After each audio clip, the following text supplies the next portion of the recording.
आज अगर नहीं भागा तो कल फिर उस ड्रम पर नाचना पड़ेगा।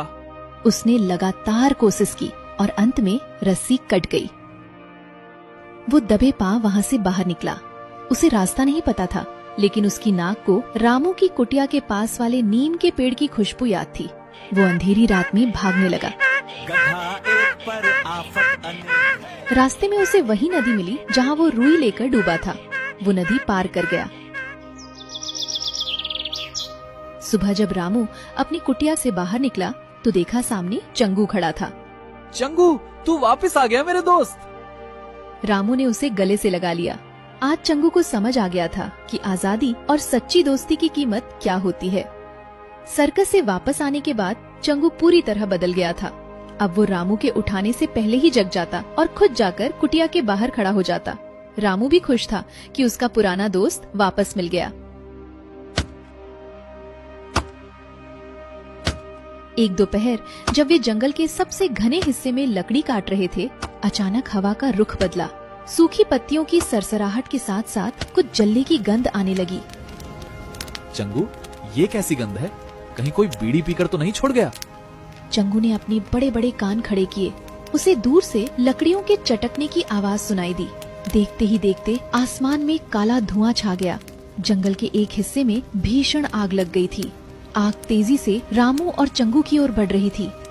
अरे बाप रे, आग! चंगू भाग, वरना हम यहाँ से जिंदा नहीं निकल पाएंगे। रामू अपनी कुल्हाड़ी उठाकर भागने लगा, लेकिन तभी उसने देखा कि पास की एक झाड़ी में एक छोटा हिरन का बच्चा फंसा हुआ है। आग की लपटें उसके बहुत करीब थी। मैं इसे ऐसे नहीं छोड़ सकता। रामू ने हिरन के बच्चे को निकाला, लेकिन इसी बीच आग ने उसका रास्ता घेर लिया। बाहर निकलने का सिर्फ एक छोटा सा रास्ता बचा था, जो एक ऊबड़ खाबड़ ढलान से होकर जाता था। रामू का पैर फिसला और वो गहरी खाई जैसी ढलान में गिर गया। उसका पैर पत्थर के बीच फंस गया। आह, चंगू, भाग जा भाई, तू निकल जा, मैं यहाँ फंस गया हूँ। चंगू के पास भागने का पूरा मौका था।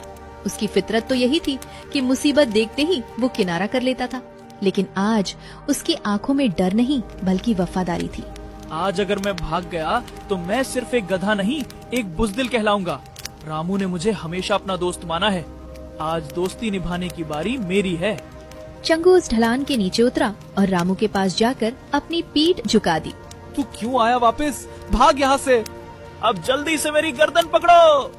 रामू ने चंगू की गर्दन पकड़ी और अपनी पूरी ताकत लगाकर पत्थर से पैर निकाला। बाहर निकलते ही वो चंगू की पीठ पर लद गया। उसने हिरण के बच्चे को भी अपनी गोद में कसकर पकड़ लिया।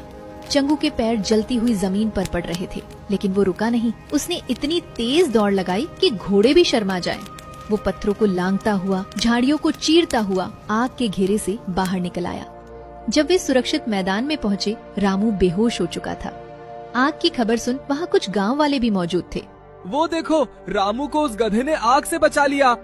थोड़ी देर में रामू को होश आने के बाद गांव वालों ने उसे घर लाया।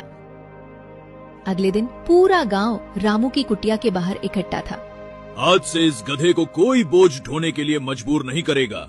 इसने न केवल अपने मालिक की जान बचाई, बल्कि एक बेजुबान हिरन को भी नई जिंदगी दी। सेठ करोड़ीमल भी वहाँ मौजूद था। वो बहुत शर्मिंदा था। रामू, मुझे माफ कर देना।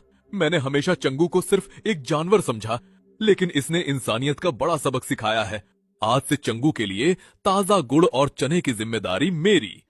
चंगू ने जब गुड़ और चने सुना तो उसके कान फिर से फड़फड़ाने लगे। चलो, आखिरकार इन इंसानों को मेरी असली वैल्यू समझ आई।